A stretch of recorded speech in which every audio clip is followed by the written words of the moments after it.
Evening and welcome to our Ask the Farmer Q&A session. My name is Bridget Barry and I coordinate Farming for Nature. Farming for Nature was set up to inspire and encourage farmers that farm or wish to farm more for nature.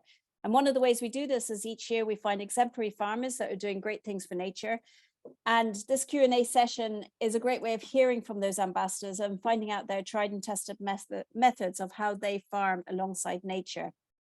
So for tonight, what I will do is I'll kickstart the session and ask a number of questions to our guest speaker. And then I encourage any of you that have any questions for the speaker to pop it in the chat box, which is on the banner along the bottom.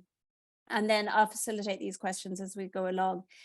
So on to tonight's session, I have Cathal O'Rourke joining me. Cathal runs a 500-acre farm alongside his wife, Brona.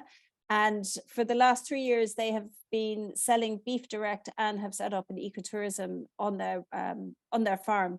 So we look forward to hearing about that. But Cathal, welcome. Thanks for joining us tonight. Thank you very much. Cathal, you might just describe your farm and your farming system to us. Well, I suppose the farm, there's 500 acres of land in it. It's a typical Burren farm. There is very, very good productive land. And then there's the grey land, as we'd call it. We've got some native woodland as well. I suppose the very, very good land, when I was a child, my late father, most of the good land was actually in tillage. And we kept about 70 or 80 ewes and about 15 or 16 sucklers.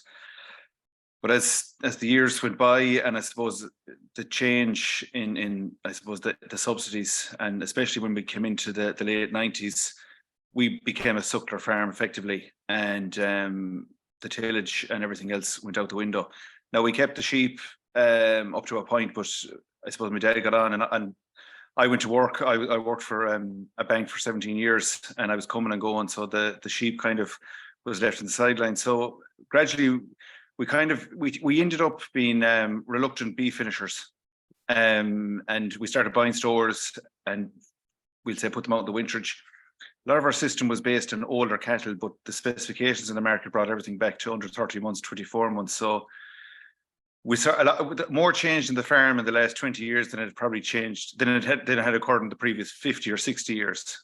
And where we are at the moment is we're still beef finishing, but obviously we're selling direct as much as we can anyway, and as much of a volume as we can put out there, where there's a demand for it.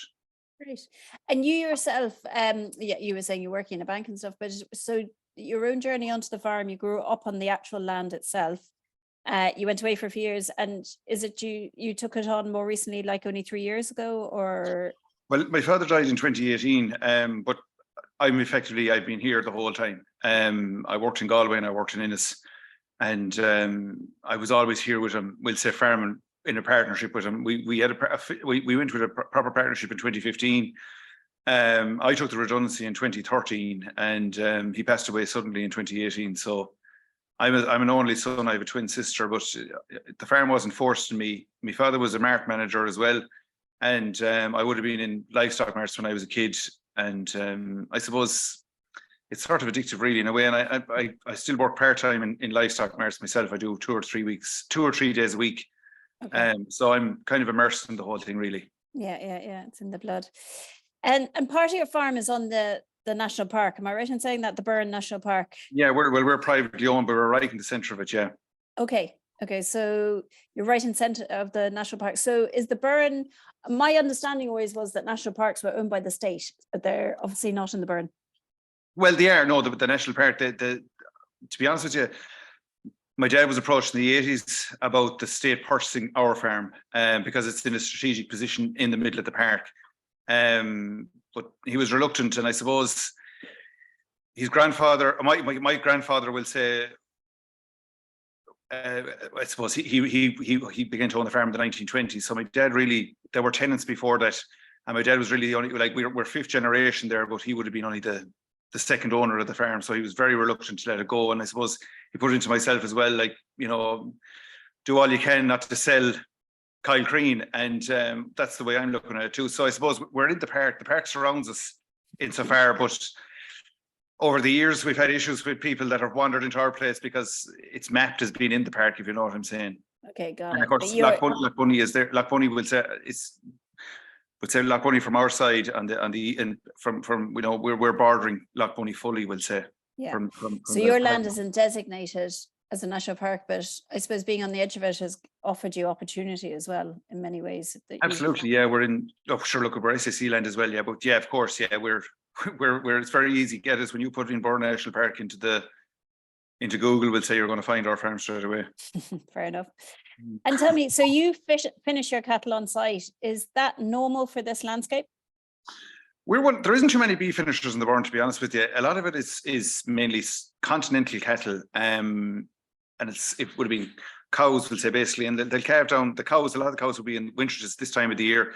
They'll calve down, possibly starting already, and a lot of the cows will be sold later on in the year, the back end of the year, as Wainlands in Gort, Ennis, or Kilfenora Marts, and that's what a lot of the farmers around here do. A lot of them will be part-time as well, but yeah, we'd be unique enough in the way of beef finishing. There wouldn't be too many beef finishing. Now, as I said, my father had a lot of connections in the days. He would have been with the factories and whatever, and we were finishing intensively enough at one point, but obviously the margins were so tight anyway that when the kind of, we didn't do as much. Like, I was beef finishing intensively up to about 3 or 4 years ago myself. Okay. But it was the margin. But you're not a suckler herd, so you buy in the stores. Yeah. I was buying in, we were buying in Wainlands, really, buying in stores. Then we went back to Wainlands, and buying in, looking between Wainlands and stores. But I suppose what I'm doing now is I'm establishing a suckler herd myself, and I'm kind of going backwards to go forwards in a way, because the last cow, I think we didn't have a cow calved here since about 2006 or 7. And I've got experience with handling cows. It's not anything new to me. But we're going back that way. Yeah, we're going back into cows and calves. So it's going to be mainly Hereford cows with an Angus bull. Great. So you're opening up a maternity ward. Yeah, I am. Yeah, and besides that, it's unique. Like we've been handling Anguses and Herefords here on our farm for years, and we're very unusual in the Burn for anybody to have Anguses and Whiteheads, because it would mainly be continental cattle. So if anyone sees an Angus or a Whitehead within 10 miles of here, they're assuming it's mine. Yeah. And tell me, are they better for the ground, for the land? Is there a reason you've chosen that breeds? Breeds? First of all, the Polly anywhere, the Angus will be a fast finisher, and we're an organic conversion. So I am looking for a fast finisher off grass. That's something that'll fatten easy. I suppose continental cattle, in a way, they do require a certain amount of concentrates. You might get them off the grass, depending on possibly heifers, but they tend to grow and grow and grow. What I find especially with the Angus is that they could actually come nearly too quickly, and you could end up with a fat heifer at 16 or 17 months. So yeah, look, they suit our system for what we're trying to do. Now we're trying to kind of lengthen when we're going to finish cattle, and I'm trying to put them up to 30 months and beyond. Now the heifers that we've killed at the moment are 35 months, would you believe? There were cattle that we left back this time last year. They have never been in a shed, and they came into beef themselves effectively. We let the process happen naturally, if you know what I mean. Yeah. And so for people who don't understand the Burn or don't know the Burn, you might just explain. Presumably your cattle are they out 12 months of the year? Yeah, well, we do have a shed and a dry area. It's where we're lucky enough in the sense that we didn't have a slat house. My father built a slat house in 2001. Before that, we'd no shed. All we had was a crush, a pen crush, and a couple of outhouses, but no sheds. Just a hay shed, and we'll say a very small yard for the size amount of land we had. A very small yard. But in 2001, he was in his 60s, and he just built a shed. The grand scheme was very attractive, and he built a shed, and we've been adding onto it since. So it's just one fairly decent sized shed that we have. But usually for younger cattle, we'd have the shed. At the moment, over half the cattle are outside. Some of them are receiving silage, but I have about 35 heifers in the winterage, and they're just hanging out, basically roaming around the place. They'll be 2-year-olds in March. They're putting up their frames at the moment, but they're healthy. I heard them once or twice a week. once you send the cattle out to the winterage in good health, you never send out a weak animal, you just let them off, but they're grand and they'll adjust, and we'll put them back into grass probably maybe around the 1st of April. And sure, they'll, as we say, they'll turn inside out from then on in.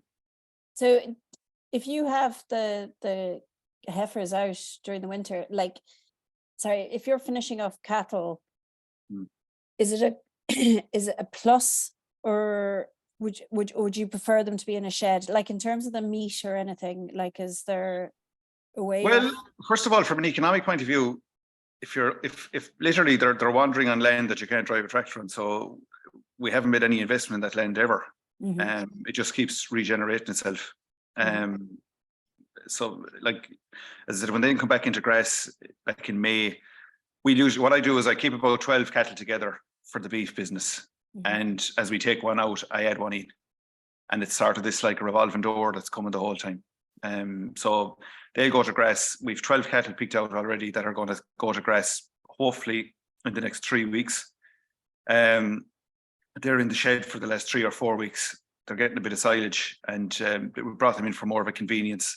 They're a bit heavier than the other lighter cattle that we have outside. So the weather is okay. Our land is very, very dry today, but the weather has deteriorated a bit over the last month anyway. So we let them out. Then 12 heifers will stay together, and as I said, a revolving door after that. One goes out, one comes in, and we try and keep that going up until the last farmer. As I said, we're doing farmers markets from the middle of March onwards. So we're trying to have, we'll have fresh beef every week up until Halloween. Great. Yeah. So the kind of presumably these cattle, if they go out into the hills and out onto the limestone, they must build up a lot more muscle than you would if you just had flat land. Do you know what I mean? So, well, to be honest with you, usually when they're left outside, now, as I said, they're building frames and they're growing, but they're putting on very little weight. So, but they're very, very healthy. And, I don't disturb them that much. Now, I suppose, probably in some different parts, like there's different ways of grazing. What we've kind of done now, look, it doesn't suit everybody, but you're not going to, you generally let the cattle go where they want. And I have a 300-acre block at the moment where them 30-odd cattle are just wandering around the place. Jeez, I'd love to be a cow doing that. I know, yeah. So it's, and like, we can actually, from where we're living about a half a kilometre from the farm, but we're elevated. Yeah. So actually we can see across the winterage. So if you're thinking of going looking for the cattle, or we're going to go and herd them, at least we can look out the front window of the house so we can see, well, actually I can spot something somewhere. So we'll head for that direction. And hopefully the 30-odd cattle will be together. What we found actually is that when we bring them in groups, if you bought them in 10s or 12s or 5s or 6s or whatever, they generally speaking stick together. So you'll find the 5 or 6 calves or weaners or year and a half, out in the winterage together. So if you find one, you'll know that the other 5 or 6 are with them, but they're all over the place. But touch wood, we've never lost any cattle in the winterage. In my time anyway, from what I can remember, I don't know what happened before that, but I've never lost an animal out there. So I suppose they're a herd, aren't they? They like to stick together. Yeah. So, I mean, what's unusual, I suppose, about your farm compared to many other farms is that presumably the biodiversity they're eating gives a kind of an added value to your product. Do you feel like, your cattle could be eating up to 300-400 different species? Absolutely, yeah, absolutely. Now, what we're doing as well is that we're doing a small little bit of how would I put it? We'll have to do a summer graze. So the summer graze, we'll say basically it's like giving it a small little haircut in the winter. So I'll pack the winterage, we'll say maybe around the 1st of June, just for a quick graze. They'll go out, spend about 3 weeks in it and bring them back in again. And that kind of tidies it up a small bit, because you want to make sure that the grass, that the winter is going to be palatable, when they go into it fully from September, October onwards. But yeah, I do think it makes a difference to them. Like, as I said, in our good land, we'll say there's all natural clover, and I'm very, very lucky from that point of view. From a fertilizer point of view, I'm poxed, to be honest with you, because you couldn't put the clover in our land that we have in it. You wouldn't be able to do it. And anybody that's wandered through it, you look straight into the ground and you're thinking to yourself, but I haven't reseeded land we haven't reseeded a field in 25 years, I suppose. And the old pasture seems to be working for us. I don't know. Maybe some of my neighbours are ripping up land left, right and centre, but I'm just leaving it the way it is. It ain't broken. So, Cathal, you made the decision to sell directly to your customers right. Why, and then we'll go into the how, but maybe you might just start with the why. Well, I suppose we'd started the tourism business, and I suppose it was COVID had kicked in, and we had plenty of time in our hands to think about what we were doing with the lockdown. And it was Brona's idea initially that we'd sell direct, but I was a bit skeptical about it. And I said, sure, I don't know how we're going to do that. But gradually I started coming around to it, and I said, sure, maybe it is possible, because, you know, we hadn't seen too many people doing it, but yeah, we said we'd have a go at it. And luckily, initially we had a very, very good start. And I think it's like anything, something new, and you get a lot of people kind of dive in and they'll purchase. But a lot of the first people that would have purchased were one-offs. It was something new for them as well. But as we went, as like over the year, like we started in 2020, so now we're going to 2023 with the beef business. We're probably not advertising beef as much for sale as we were before, but it's just selling. It's selling itself now. Mm-hmm. We're not pushing it. People are ordering off us, and as I said, we're also supplying a few restaurants, and we've got the farmers markets. Mm-hmm. So we got an offer. So when you sell direct, you kind of sell in bulk, and you deliver nationwide, is it, nationally? Yeah, I'll deliver myself nationwide, unless somebody needs something in Guidor. And there's nothing, I'd love to only God. But yeah, generally speaking, yeah, we'll get somebody to deliver for us, but I'll deliver it myself. Yeah. As I said, it grew organically, really, in a way. And we're not pushing it. That we don't have to push it. You know what I mean? It's working away, which is great. I think the product is selling itself. Mm-hmm. And the likes of the Winterage weekend, for instance, like that was a great opportunity for us to.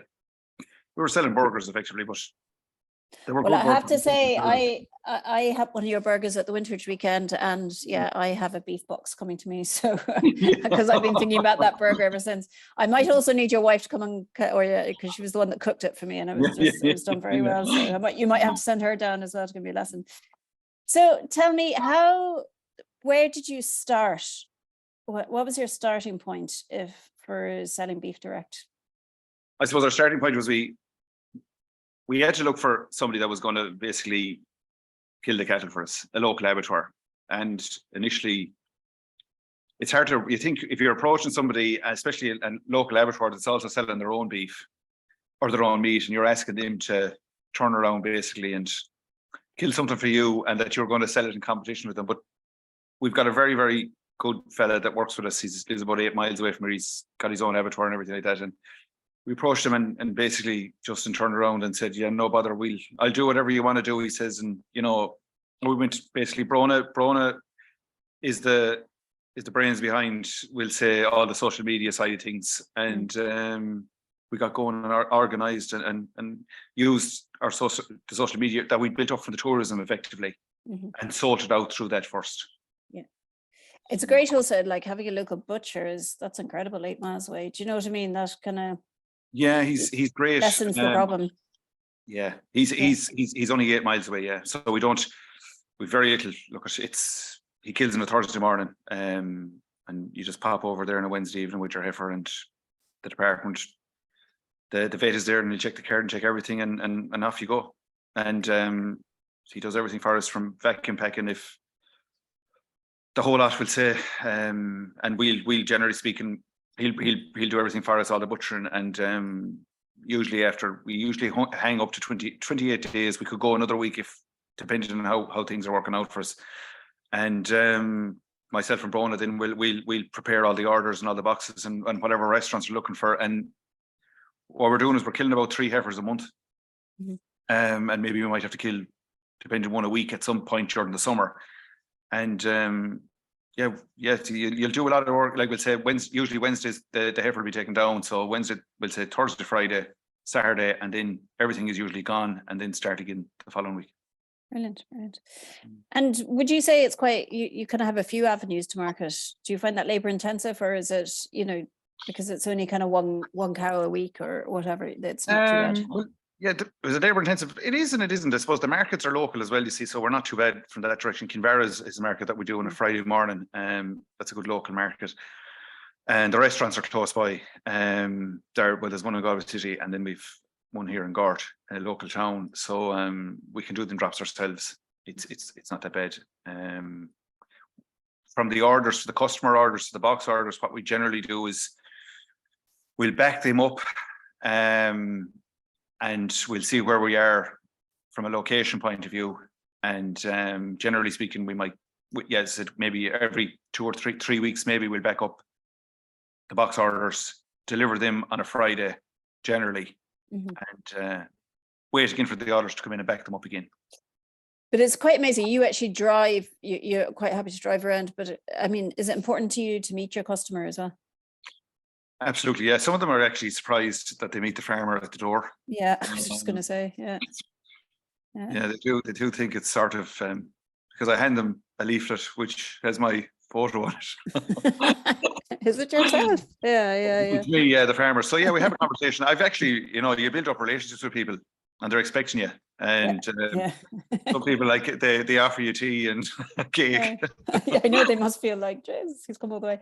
But you obviously find it all enjoyable and manageable, or else you wouldn't be doing it. So that's. I do, yeah, absolutely, yeah, and especially like, look at you. It depends on different parts of the country that you're going to. But it's very enjoyable. I at this stage, I know the people that will hold me up for about a half an hour, so I always leave them until last. Fair enough. So just finally on the direct beef thing, where would you start advising any other farmer if they're looking to go into this? What are the main things to consider, and was there any kind of big challenge that you came across? I think the main thing to consider really would be you need to cut from looking for an abattoir first is the big thing, because you're going to have to get somebody. If you're not a butcher yourself and you don't have your own facilities like we wouldn't have, you don't want to be driving 30 miles with an animal, because that animal is going to stay there until you take the entire animal away. So I suppose looking for a local abattoir that's going to facilitate you.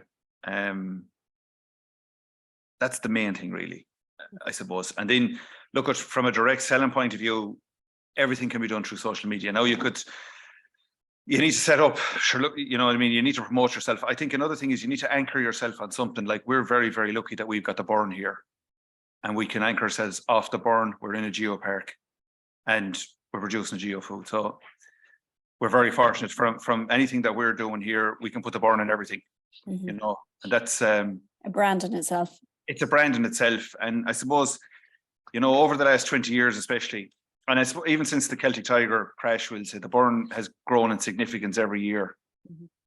Since then, when I was a kid here looking into the mountains, the only person you'd find is maybe, some tourists maybe driving the wrong side of the road. But other than that, and even in the west we'll say we're in the east here, which is completely not tapped into at all. Like, we're very, very, we're unique in a way, because there's no tourism in the East Burn. It's all concentrated towards the coast, which is fair enough. So, and like on our location here, we're only 5 miles from motorway, which is bringing Dublin Airport and 2 hours. But look at, as I said, if from a direct sales point of view, an abattoir is the big thing. You're going nowhere unless you can get somebody that's actually going to kill and bone for you.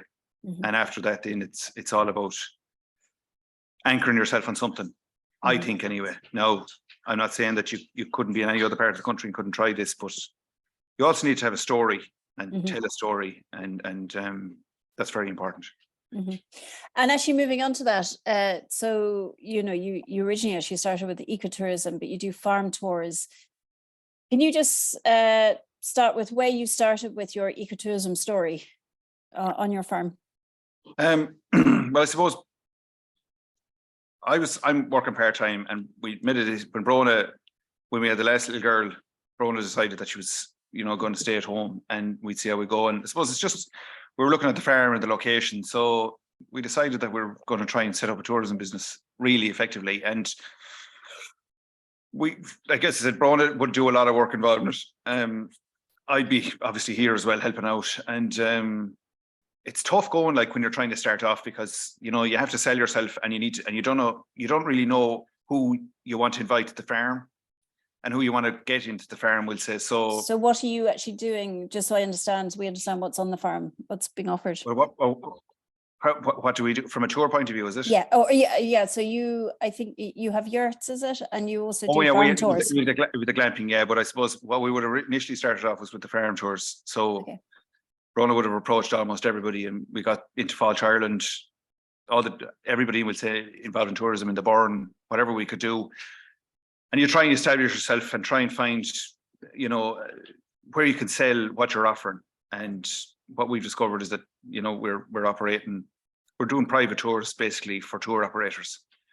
We're open to the public, but we're booked before you come. Nobody calls to us and says we want to do a farm tour. We know exactly where we're going for 2023 at this stage, and we'll say we're filling up, and we're looking that way. But it's a lot of work involved in it. You'll reap the rewards eventually. It's a bit like the beef business. Initially, we'll say the beef, it flew, then it died off, and then you get to work on it, and then organically it does itself and it works out for you. And it's the same with the tours.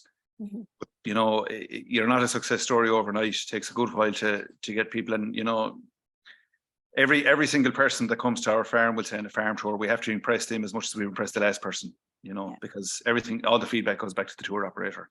And sure. So do you get like so how would I say this? Sorry, do you get kind of like, say, 5 visits a week from a certain tour operator? How many people they put on that is up to them, or do you? Yeah, presumably, like if you're only taking 2 people out, the energy that you put into that and the energy you put into 20 people is the same. So how do you manage that you don't get burnout with only one person turning up, or Well, as I said, everything is pre-booked, so we know exactly who's coming, how many people are coming, and what they're expecting us to do. So it's different bits and pieces that people might whatever they want. We'll say some people might just want to tour the farm. We've got a Jeep. I have a Land Rover Defender. It's a 1974, but it's a station wagon, so you can put 8 people into it. It's like, I suppose we can drive. The farm is looking in a way is that it's running a valley. It's all green land through the middle of it, which will get you to the end of it, and it'll get to the Burren pavement and the Wintridge. So we get walking tour. We get universities. We get walking tours. It varies so much. Huge concentration on the American market that comes here, because obviously that's where the tour operators are concentrating, and so we get a lot of American visitors during the summer. But we get universities from the States as well that'll be coming usually around the St. Patrick's Day, we'll say, celebrations. That's when it really starts kicking in, And so what do you find is the main challenges with opening up your farm to an ecotourism business? The main challenge is insurance. Insurance, yeah, I can imagine. We're very, very lucky that initially in 2019, when we started this, we got our policies in place. Because with Brexit, it's got a lot harder, is it? Or well, I suppose in a way, it's just trying to get cover is the issue. But it's like anything. Once you get cover and you keep renewing it, you'll hold on to it. We've camping insurance as well, which we have in the farm for the glamping. We got that as well early on, so we have that in place. But I suppose insurance will be the main stumbling block. If you can't get the insurance, you're going nowhere as well with the tourism. So look, it's fairly niggly at times. Our policies aren't just very vague. They're very, very detailed about how many people we're going to have here, and our numbers, and how many can visit, and around times, hours. Is it 3 hours, 4 hours? How many days a week will they come? What's our turnover going to be in relation to not how many people are coming, but are we going to make X amount of money per year? So we have to keep an eye on it, because if, God forbid, if anything does happen, we want to make sure that our policy kicks in like straight away. Yeah. And I suppose on that then, because the Burren can be a tricky place to walk for certain people who aren't used to walking on it. That's right. Yeah, it can be. Yeah, but no, I suppose the other thing, we're lucky. As I said, the middle of the farm is all grassland, and either side of it is the Burren. So we're able to get from the grassland that we have on our farm literally to the edge of our Wintridge. And it's an old cart road actually that we walk up to, which would have been used connecting 2 villages in the olden times with a horse and cart. So we can get people up and to the soft touch, and like we give them an experience of the burn, obviously, and they can see the plains of we'll say the rocks. But as I said, they're not walking across rocks all the time. And as I said, the journey we're able to drive people through the farm as well. So they're getting it's an easy farm to access in a way from that point of view. We're lucky, as I said, we just and do you add experiences to your farm walks, like I don't know, picnics? I see on your website that you kind of have it's kind of added burn experiences, say, to your beef boxes, that you can have burn wine and burn cheese or whatever added in. So do you kind of build packages around, like you say, what you offer people? We do, yeah. Some people mightn't. We can cook. We do picnics. Some. Was that your stew, is it? Yeah, we do our stew as well. Burgers, you know what I mean? You have it there. The business is there, so you might as well use it. We have the meat in the fridge, so we can use it. Yeah. Chicken is not on the menu today. No, we don't. The glamping. So, what do you have in terms of that, and how's that working out? We have 4 bell tents, and we've an outdoor shower, and we've toilet facilities. So mainly suits families. Now we get a lot of different people that want to use the glamping. I suppose the year gone by, there was an issue with accommodation in the county, so it was pretty successful for us from that point of view. It's low maintenance. We get the tents up before Patrick's Day, and we'll take them down at the end of August. Maybe we might go into September. Yeah, but that's it. Yeah, we'll leave them up that long. Yeah. Okay. And do you put it through kind of Airbnb or is it all through Airbnb? Your website? And you can book directly. Yeah. Airbnb, either or. Great. So, I suppose onto the nature side of things. Obviously you guys, you do winterage, and that kind of leads to a high biodiversity on your land. Is there anything else you do for nature on your land, Cathal, that you want to talk about? Well, we've a lot of native woodland, we'll say. Now, we've got obviously Turloughs, and we're joining Loch Bunny. Loch Bunny is completely on, but I suppose what we're doing really is we're not being as severe on the start of our ponds and our Turloughs as we would have been in years gone by. More than anything, we're starting to fence off places now during the summer. Where the water will go out of it, but we're leaving them alone. As I said, the woodland as well. Maybe we might let the cattle in around some of the woodland during the winter time. They'll give it a clip, but we're generally speaking not kind of rooting some places as we used to, we'll say. Not giving them that severe kind of a grazing, especially the water, the ponds, we'll say, because we've a natural pond in the middle of the farm. I'd say there must be about 15 or 20 acres in it. And the cattle would have roamed through it during the summertime and just, poaching, and it was just something that we never fenced off. But I lost an animal actually in it about 5 or 6 years ago, and I put a fence across it. And I said, there's nothing going in there ever again. And the transformation of it was unbelievable. Have you seen nature responding? Have you? Absolutely, yeah, it's unbelievable. Yeah, it's even the sedge in it has gone from being, we'll say, no reeds or sedge in it.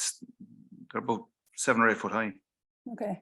Yeah, and you can see there's a lot going on in it, and it was just by complete accident, because as I said, we actually show it to tourists that come on the farm, because we're just explaining to them what we've accidentally done effectively, But there's about 15 acres in it. Yeah, now it's flooded at the moment, but it's magnificent looking. 15 acres, I'd like to think that we could be rewarded some way for it from a monetary point of view. Well, going forward. Keep sharing the story, you never know. With the kind of the migratory birds, it's probably attracting and stuff at this time of the year and stuff like that, you wouldn't know. Yeah, that's right. Yeah, now we've the hen harrier as well nests on the farm, but we're not in the we're not actually in the area. We're about 8 kilometers away. The other side of the motorway. Yeah, the other side of the motorway. We're outside. Yeah, we have the hen harriers there. Just another. We were actually doing the barn. We're in the barn program. Well, the barn program, I suppose, it's changing at the acre scheme now. We're in the barn program, but we'll be cutting there in January. And some of the guys that will be cutting the hazel, we've noticed over the years that the hen harrier started appearing. Okay. It's nesting away in front of Loch Bunny there. And you were saying you have native woodland as well. Is that Atlantic hazel or? It's all hazel. Yeah, exactly. Yeah, and look at the ashes there as well. But unfortunately, most of it at this stage is riddled with dieback. I'd say I could have 40 acres of native woodland. It's interesting that I feel the kind of the story that you maybe were a bit more intensive and you're not now, and also that it's an active farm probably really adds a lot of value to both your beef and to your ecotourism and your. Yeah, well, we reduced down the cattle numbers. Kept about a couple of hundred cattle at one stage, but and like the sheep, and we were buying store lambs as well, and you know, I'd say we were cutting 70 or 80 acres of silage. Now I'm only cutting 26 acres of silage. So I've kept about 100. There's about 115 cattle on the farm, and there's no sheep. So yeah, we've reduced down. We've came back. We've reduced the workload. It's also reduced our costs, which always helps as well. But I'd say I'm definitely making more money out of farming now than I was 5 or 6 years ago. I had a dream when I left the bank that I was going to turn into this super duper intensive farmer and I was going to make millions, but I realized big cowboy hat. Well, I realized after a couple of years that I had to go back to work. Yeah. And so is that the ecotourism, or you actually, well, you know, yeah. We needed an add on. It was either that or go back to the 5-day week. So the farming, you know, like I see in the markets myself when I'm there, you know, farmers are always giving out, they say, but sure, you know, in fairness, it's from a beef finishing point of view, buying cattle and trying to finish them out, it's very difficult. You know, you need to be huge feedlot operator at this stage and a price promise from the factories, and maybe you know, if you can grow your own crops and you can feed the cattle, you know, your own barley and whatever, straw, barley, whatever you're doing, you know, fair enough. But if the likes of me here in the barn having to buy in all this stuff and it all has to come from the other side of the Shannon and come into the farm, then you're at nothing really, you know. Yeah, it's interesting, isn't it? I'm going to have a few more questions for you, but if anyone has any questions, please pop it in the chat box. I have one here from Niall Fallon. Do you find the need for dosing is reduced because of the varied burn diet? I do. To be honest with you, very little. No, I'm in organic conversion, so it's literally gone out the window. Now I have we have a problem from a fluke point of view because of the lake and we'll say turloughs. So we're trying to manage that at the moment. But dosing, we never done much dosing on the farm. No, you might get a bit of a shock one time when you'd get the postmortem out of a factory, and you'd see livers and the whole lot wouldn't be in great condition. But other than that, mainly a fluke problem would have been the only issue that we might have, yeah. And that's, look, you can manage that yourself, you know. But dosing, no, not a huge one. And as I said, the cattle are finishing into later years now, and they're more tolerant of what's going on, you know. But yeah, I do think that there's a healthier aspect to them, yeah. Especially when they're not inside, because you'll pick up nothing outside, but you'll pick it up inside, you know. Yeah. Bruno Kane has asked, what's the name of your beef business? Burn Premium Beef. Burn Premium. And then your ecotourism business is? Burn Farm Experience. And do they have separate websites, do they? Or is it? They do have separate websites, yeah. Okay. Yeah. And then social medias and all the other things that people connect. Twitter, Facebook, yeah, Instagram, yeah. Brian Jacob has asked, can you sell all of the carcass? Yeah, we can do it, yeah. We can do it because we've got you need to find a way of, your mince is your biggest problem. You can sell all the steaks that you want, but if your mince will pile up in the corner, you have to, your mince, as I said, you get your abattoir and get your butcher, but then you need to deal with your mince, because your mince could end up being 40% of your carcass. So you have to sell the mince. Otherwise you'll have any amount of it for yourself after 2 cattle. So the restaurants usually are the people that will take the mince, because they'll put them into, we'll say lasagnas, bolognese, burgers, that sort of thing. So that's how we're able to handle the mince. Okay, brilliant. So I suppose one of my kind of finishing up questions here is, what are your kind of main challenges you've had along the way, Cathal, you find with the businesses and stuff? The main challenges, I suppose the main challenge is keeping yourself motivated anyway, but you'll stay motivated with a little bit of success. I think what we found is that it's perseverance and resilience really, especially from what we're doing, because it's just myself and Brona that are doing what we're at. We don't have any employees. And I suppose I was saying, you never lose if you never give up. So it's this won't work out for you in one. Well, maybe it will. I don't know. But what we found is that it's a gradual process. So the main challenge is look, keep yourself motivated, and if you're promising a good product or you're promising a good tour, deliver it, and don't try and fool people either. And be very honest about price. Whatever it's going to cost, it's going to cost, because even selling direct, the margins are okay, but you won't. You're not going to become a millionaire out of it either.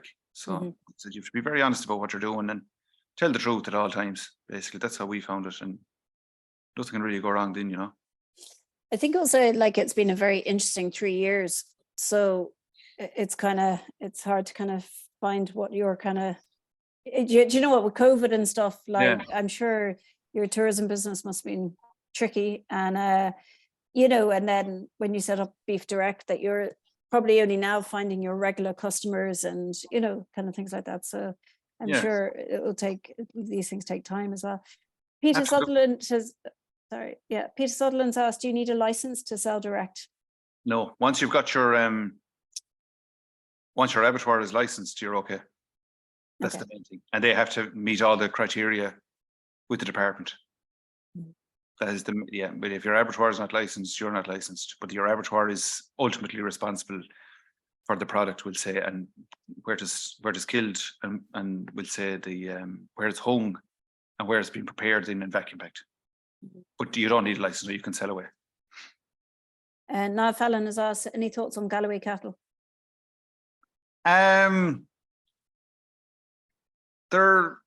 I suppose they're kind of dual. There's actually a couple of people around here that have Galloway cattle. I have one at the moment, actually. I bought one before Christmas. He's a bull. He'd be a bullock. No, I suppose from my perspective, I'm used to the Whitehead and the Hereford anyway. People rave about Galloway cattle too, and they rave about their beef. They're expensive to get into, I presume. I don't know. But I have one at the moment anyway. We'll bring him to beef eventually, and we'll see where we go with him. And they have a good reputation for being docile, is it? Or how do they're docile, yeah. They're very friendly. Like the chap that I have anyway, that I got before Christmas anyway, he's sitting in the van with you. Yeah, I know. I have heard that they're like pet Labradors or something. They can follow you around and wondering when they're going for a walk, would you? Yeah. Is there anywhere in particular you'd say to people where they could go for advice or support? I suppose the first thing you should do, if you're from the beef point of view anyway, see what kind of cattle you have yourself first of all, and see if you, as I said, if you can anchor on something, see where you go from there. From support, I suppose a lot of the initiative has to be yourself really, because we didn't really, we just done it ourselves. We spoke to any of our farm advisors or anything like that. They weren't really able to give us much advice, except they could lead you this way and that way. You could talk from website point of views, maybe your local leader, you might get funding, that sort of thing. Leo, sorry. Teagasc would be my advisory body. But we get a certain amount of advice from Teagasc, but it's mainly to do with subsidies and that sort of stuff. Look, I suppose just grab the initiative and go for it. It's not as daunting as it seems, but as I said, it's all about the story as well. And I'd say there's a lot of time and effort. It sounds like that both of you as team put into marketing as well, and getting that out there. That's right, yeah. And look, we were looking away in that where we're living and where the farm is situated in the burn. That's a big bonus to us, So yeah. But there's a lot of work, and it's a lot of work. For Brona will say it's okay for me. I can be outside rearing the cattle, but Brona's inside with the laptop trying to sell it and rearing the social media. Exactly, and you're trying to make connections and you're trying to connect with people and get involved in a social media conversation. And in fairness to her, she's done a very good job from that point of view. Brilliant. If anyone has any final questions, please pop them up. Otherwise, finally for me, Cathal, is there any one memory that stands out for you that working alongside nature, you were like, yeah, we're doing a great job. You kind of saw nature responding to what you're doing on your farm. You were kind of proud that what you've got on your farm and stuff, and what you're doing, it's working for you. I suppose there appears to be a second spring here in the Burren in early September. And I think from that point of view, when before the cattle go to the winterage, and you can see it's like it's in full bloom again. So you know from your scoring with the Burren program, as I said, the Burren program is now the new acre scheme or whatever it's going to be. You do see that you're making a difference, and you know you can see that your farm is responding well to nature because you're allowing it to do that. And we're giving land a chance to rest as well during the summertime, and that was probably something that we weren't doing here when we were finishing cattle intensively, and we were full of stock and sheep and everything, you know. So I think maybe downsizing a small bit from a numbers point of view has been beneficial to the farm, and it's probably been beneficial to ourselves as well. Yeah, in terms of time and stress and stuff, I can imagine. Absolutely, yeah. So just one last question here. Bruno Keane has asked, was it tricky getting cattle finished at the right times, like having a variety of ages, etc.? Did it take a while to get the rhythm? It does, I suppose, in a way. It's all about, as I said, I keep about 12 cattle together, and I've got this sort of I've got bunches of cattle then outside of that. Now I won't be able to just concentrate on heifers from now on because we're gone into sucklers. I can't decide that every cow is going to have a heifer. But you're picking and choosing as you're going along, and you're trying to, you know, integrate something back into the 12, as I call it. That's me 12. That's my number.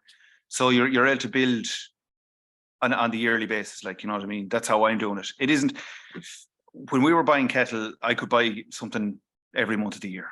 You know, our sucklers, I'm going to go spring calving and autumn calving, so I'm going to split them down the middle. I'm not sticking myself to any specification, so it's going to be anything from 24 months to 36 months. Do you know what I'm saying? You can distance it out like that. And if I've any cattle, like we'll say, that are coming in from the winterage that are late thrivers or it's going to be slower, they'll be held back and they'll eventually fill the gap when I need it, you know, going forward. So we're hopefully we're killing about 30 cattle a year. And if we can, you know, I'd like to increase that a bit more if we can, if the business requires it would be great, you know. But I wouldn't. It's all about, as I said, I'm going spring autumn, and I'll keep the bull on the farm, and I'll give him a break for a while, and let him go back and do his job again after that. Poor fella. Niamh Doddy is a great talk. Thank you, Cathal. Very interesting. Well done on your business. Listen, Cathal, we're coming to the end here now. Thanks very much to you and to Bruna. I know she's in the background, kind of giving you a few hints and tips. Yeah, she's a technical advisor as well. Yeah, you're ag advisor there in the background. But thank you both for everything you do for nature, and thanks for joining us tonight. If anyone missed any of this talk, they can catch up on it on our YouTube channel from tomorrow afternoon about, or if you know of anyone that you think might be interested in seeing it, it will be up on our YouTube channel, and the link will be sent to you, anyone that registered. Don't hesitate to follow us on social media, and if you have any questions for farmers, stick it up on our forum, and we can pass it out to farmers to help answer any of your pressing questions about farming alongside nature. Hopefully we'll have a farm potentially on Bruno and Cathal's farm, have a farm walk, potentially on their farm this summer. So keep an eye out for that. So join our newsletter, and we'll be sending out all details of any events that we have on that. Meanwhile, our next session, our next Q&A is in 2 weeks' time, on Tuesday, 2 weeks, and it will be with David Dennison, who runs Viking Drinks and produces one of Ireland's only wines. So until then, thanks again, Cathal, and thanks to you all for joining us, and hopefully we'll see you all then. Thank you. Goodbye. Bye. Goodbye.